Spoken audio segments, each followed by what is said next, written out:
Në kampusin e Universitetit të Evropës Juglindore në Shkup, u mbajt një prej ngjarjeve më dinamike për të rritë në teknologji, SEUHEC 2025. Ky hakathon mblodhi rreth 70 studentë nga universitetet e rajonit të ndarë në ekipe që punuan për të ndërtuar zgjidhje teknologjike inovative në vetëm 48 orë. Nga ideja deri te prototipi funksional, pjesëmarrësit sfiduan veten dhe njëri tjetrin me një atmosferë bashkëpunimi dhe krijimtarie.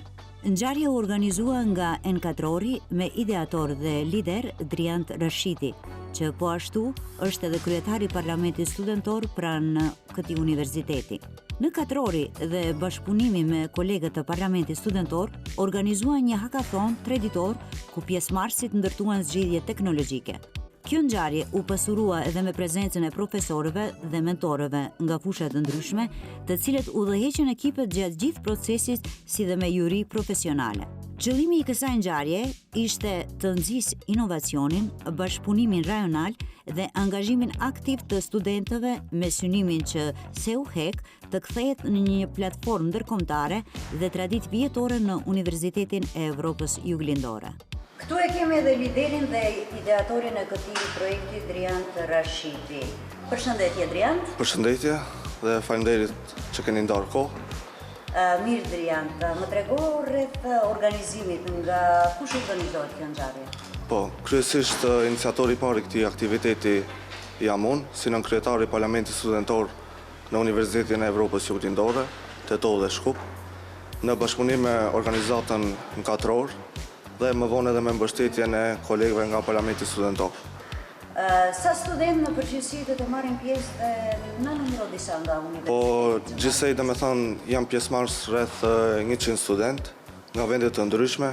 Kemi përveç nga Maqedonia, kemi edhe nga Kosova, kemi edhe nga vende domethënë jashtë rajonit, nga Pakistani e kështu me radhë. Përpos në rajon, a keni ndërmend këtë të përhapni në nivel më të gjerë ballkanik ose europian? Po, pse jo?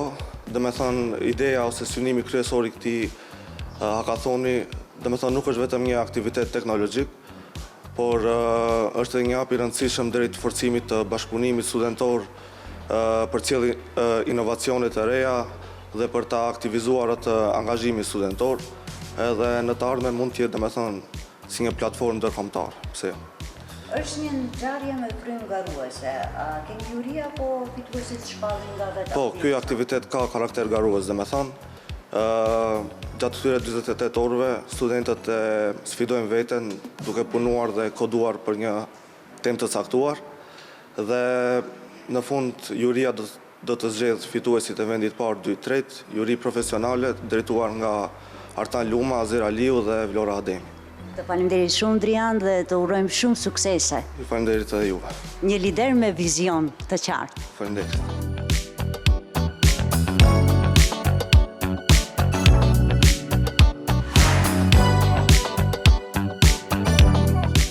Përshëndetje, unë jam Hani Rashidi, jam student në Universitetin e Evropës Juglindore. Sot jam prezent këtu në hakathonin që po mbahet këtu në universitet dhe shpresoj që do të jem fitues.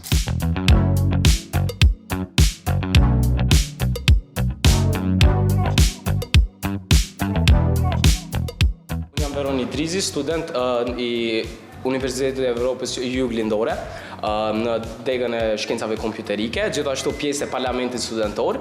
Shpresoj që kjo garë do të jetë fitues më i miri. Ka shumë ekipa të mira, të cilët kanë me të vërtet ambicie, si dhe gjithashtu konkurenca është jashtëzakonisht e madhe.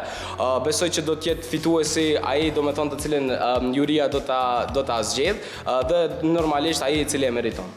Mirë, po a mendoni më tej përpos garave rajonale, se kjo ka një frym, domethënë, garuese. A mendoni që këtë projekt ta bëni më gjerëdisi me bashkëpunim me më shumë universitete ballkanike?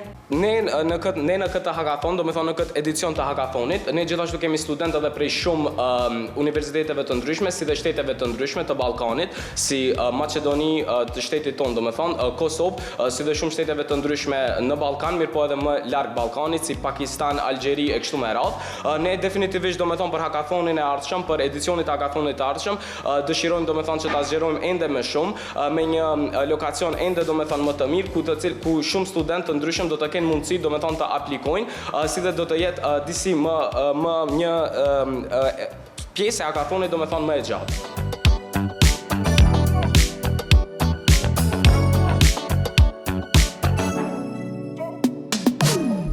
Atëherë, përshëndetje, jam Mërges Reqica, jemi nga ekipa nga Kosova, e cila për reprezentojmë shkollën digjitale, edhe jena ardhur me një qëllim kryesor për me fitu këtë garën që po krijohet në Shkup prej Universitetit të Shkupit. Jemi ardhur me idenë e krijimit të një platforme të re, e cila ka me lehtësu menaxhimin e projekteve të mira, sa i përket fushës së arsimit, edhe qëllimi kryesor jonë është me kriju një platformë e cila ka më mundësu me arrit me bo track edhe me gjetë projektin më të mirë prej të gjithëve studentave. Në ekip jemi 4 veta dhe jena të punu në këtë drejtim. Është diçka që mundësi ka gjë e mirë për neve si ekip që jemi ardhur për Prishtinës me i shpalos ato idetë tona në Shkup, edhe jemi jashtëzakonisht të lumtur për pjesëmarrjen edhe për mikpritjen që na e kanë ofruar ekipa e Shkupit. Jena të punu për me arrit me realizu që ato, dhe shpresoj që deri nesër kena me arrit me përfundu. Kryesisht qëllimi i projektit që potencova dhe më herët është krijimi një platforme inovative, cila ka më mundësu me kriju projektet me dallu projektet më të mira edhe me pas një mundësi më të lehtë për secilin prej sistemeve arsimore, qoftë private apo publike, me i dallu disa studentat që janë pak më të mirë edhe projektet e tyre më të mira. Është diçka që kena mendu si ekip që i mungon pak a shumë vendit tonë edhe kish me qenë diçka e mirë nëse veç kishar në risi si në treg si risi, edhe po menojna që kena me arrit qëllimit me përfundu këtë projekt.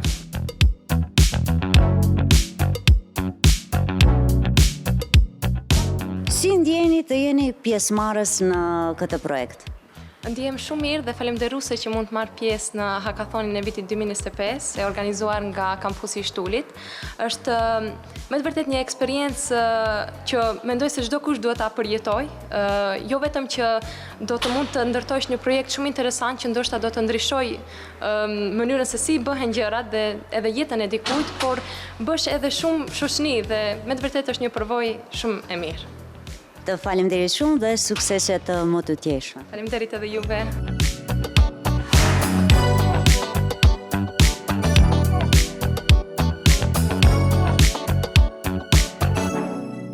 Përshëndetje, unë jam Ervin Shaqiri, jam një prej organizatorëve nga ana e Nkatorit për hakatonin në kampusin e Wejlit. Hakatoni është si ide, do me thënë ne si gjithë participanta këtu dhe organizatorë kemi marrë pjesë në për shumë hakatone në Shkup, në Kosovë, në Prishtinë, në Tiranë të Shqipërisë, mirë po nuk kemi pasur kështu lloj eventimentin në qytetin tonë të dashur. Këtu ka qenë dhe inspirimi për ta bërë këtë event. Ideja e këtij eventi është që ne t'i kthejmë produkte, ideat dhe projektet që i kanë shumica e participantave, t'i kthejmë në produkte reale dhe këto produkte reale të zgjedhin probleme në shoqërinë tonë. Eventi zgjat 72 orë. Wejli na e ka mundësuar që kampusin ta përdorim si do duam ne. Sponsorët tanë e marrin pjesën e të gjitha shpenzimeve që i kemi dhe shpresojmë që ditën e fundit të dalin produkte të cilat do zgjedhin probleme shumë interesante dhe probleme të cilat neve ballafaqohemi si shoqëri çdo ditë këtu.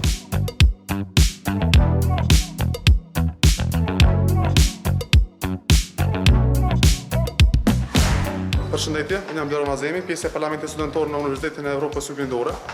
Së bashku me zotin Dilian Tashitin, kryetari në kampusin e Shkupit, ne kemi organizuar këtë aktivitet hakaton, i cili nuk ka për qëllim vetëm aspekte teknologjike, por ka për qëllim edhe rritjen e interesave të studentëve në bashkëpunim mes vetes, sepse ka pjesëmarrës prej Kosovës, Maqedonisë dhe Shqipërisë.